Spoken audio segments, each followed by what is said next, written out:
everyone, welcome back to my channel. In this video, I am going to talk about difference between business, employment and profession. तो सबसे पहले हम differentiate करते हैं on the basis of mode of establishment. तो सबसे पहले आता है हमारा कि बिजनेस जो है उसको स्टार्ट करने के लिए सबसे पहला हमारा स्टेप क्या होगा। तो इसमें सबसे पहला स्टेप होता है लीगल फॉर्मेलिटीज।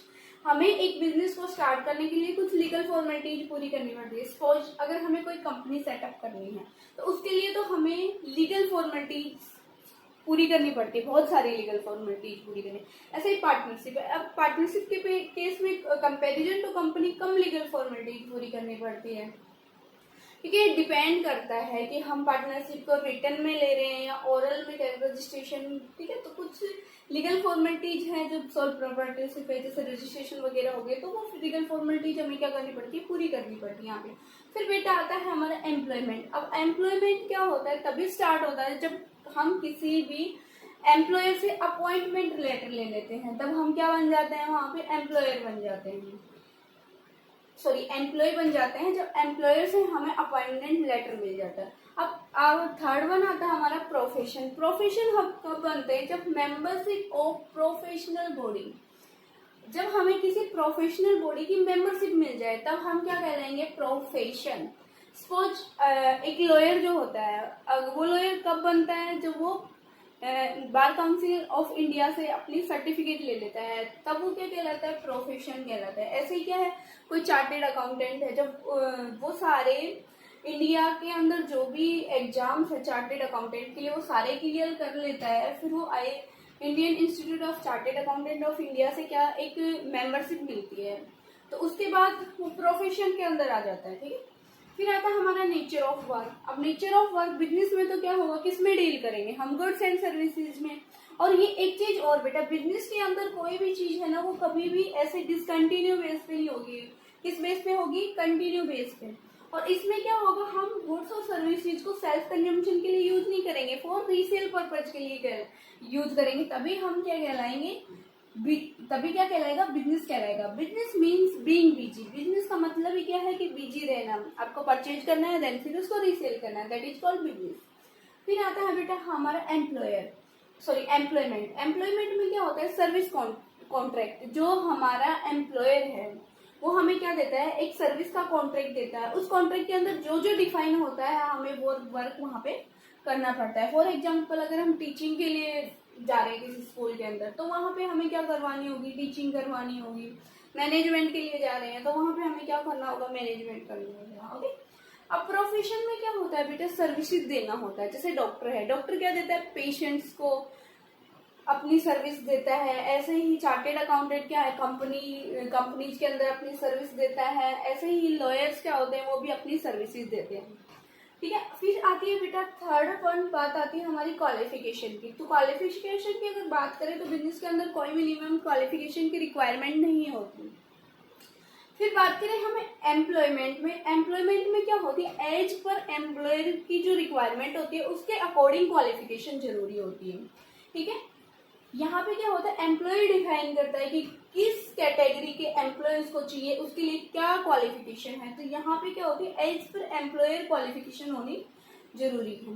यहाँ पे प्रोफेशन में क्या है कि आपको एक्सपर्टाइज होना पड़ता है किसी पर्टिकुलर फील्ड में।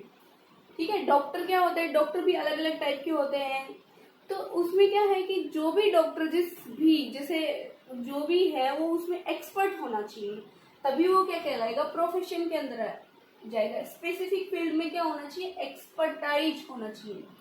फिर फोर्थ वन हमारा आता है बेटा रिवॉर्ड। अब देखो बिजनेस के अंदर जब हमें कुछ भी मिलता है अर्निंग के रूप में, that is called profit.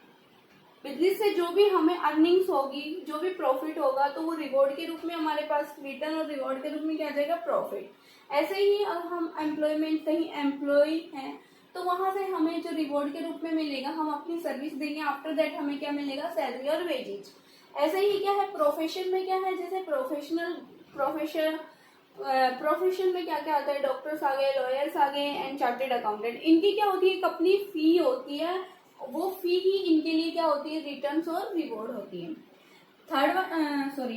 Fifth one is capital. अब देखो कौन कैपिटल की कितनी रिक्वायरमेंट होती है बिजनेस में, जो होती है ना, वो कैपिटल की रिक्वायरमेंट बेटा कम भी होती है, ज्यादा भी होती है। It depend on the size and the nature of the business. अब हम किस टाइप का बिजनेस कर रहे हैं या फिर हमारे बिजनेस का साइज क्या है। अगर साइज हमारे बिजनेस का स्मॉल है तो हमें स्मॉल कैपिटल की रिक्वायरमेंट होगी। अगर हमारे बिजनेस का जो साइज है वो बिग है तो हमें ह्यूज कैपिटल की रिक्वायरमेंट होगी। ऐसे ही अगर हम एम्प्लॉयमेंट की बात करें तो बेटा यहाँ पे हमें कैपिटल की रिक्वायरमेंट नहीं होती, क्योंकि हम किसी के अंडर काम करते हैं। यहाँ पे अगर प्रोफेशन की बात करें तो यहाँ पे लेस कैपिटल रिक्वायर। यहाँ पे क्या होता है, कैपिटल की कम रिक्वायरमेंट होती है। सपोज करो कोई डॉक्टर है, उसको अपना क्लिनिक सेटअप करना है, तो वहाँ पे क्या होगा, उसको एक बार थोड़ा सा अमाउंट तो इन्वेस्ट करना ही पड़ेगा। तो यहाँ पे क्या होता है, लेस कैपिटल की रिक्वायरमेंट होती है। फिर अगर हम बात करें बेटा रिस्क की, तो रिस्क की बात करें तो बिजनेस में क्या होता है, रिस्क रिप्रेजेंट होता है, या बोल सकते हैं हम इसमें रिस्क होता है, बहुत ज्यादा होता है रिस्क बिजनेस के अंदर। और अगर हम एम्प्लॉयमेंट, तो एम्प्लॉयमेंट में क्या होता है, रिस्क होता ही नहीं है। ठीक है, किसी को रिस्क लेना है तो बिजनेस में चला जाए, रिस्क लेना ही नहीं है तो फिर किसमें, एम्प्लॉयमेंट, क्योंकि यहाँ पे रेगुलर बेस पे हमारे पास क्या आ जाएगी, सैलरी और वेज ही जाते रहेंगी, तो यहाँ पे तो रिस्क है ही नहीं। यहाँ पे क्या होता है, सम रिस्क प्रेजेंट होती है, लिमिटेड रिस्क भी प्रेजेंट होती है, क्योंकि आप वहाँ पे थोड़ा सा क्लिनिक वगैरह सेटअप करोगे, अपना थोड़ा सा सेटअप करोगे, तो वहाँ पे थोड़ा सा रिस्की होता है। तो यहाँ पे तो देखो एकदम भयंकर तरीके से रिस्क होता है। फिर आता है हमारा कोड ऑफ कंडक्ट। अब कोड ऑफ कंडक्ट की बात करें तो बिजनेस के अंदर कोई कोड ऑफ कंडक्ट लागू ही नहीं होता। ठीक है, अब हम बात करते हैं एम्प्लॉयमेंट की, तो यहाँ पे laid down by employer. Employer ने जो रूल्स और रेगुलेशन बनाए हुए हैं उनको फॉलो करना पड़ेगा यहाँ पे एम्प्लॉयमेंट में। तो यहाँ पे क्या होता है, जो एम्प्लॉयर ने कोड ऑफ कंडक्ट डिफाइन किए हैं उनको फॉलो करना है। और प्रोफेशनल कोड, यहाँ पे प्रोफेशन में क्या आता है बेटा, प्रोफेशनल कोड गवर्नमेंट डिसाइड करती है। प्रोफेशनल के कोड्स होते हैं उनको ही हमें लेके चलना है। जैसे एक डॉक्टर है तो डॉक्टर की जो मैक्सिमम जो फी होती है वो उससे ज्यादा चार्ज नहीं कर सकता एक डॉक्टर, ये डिफाइन किया जाता है। यहाँ कहीं ना कहीं गवर्नमेंट हेल्प करती है कोड सेटअप करने में। Okay, thank you for watching this video.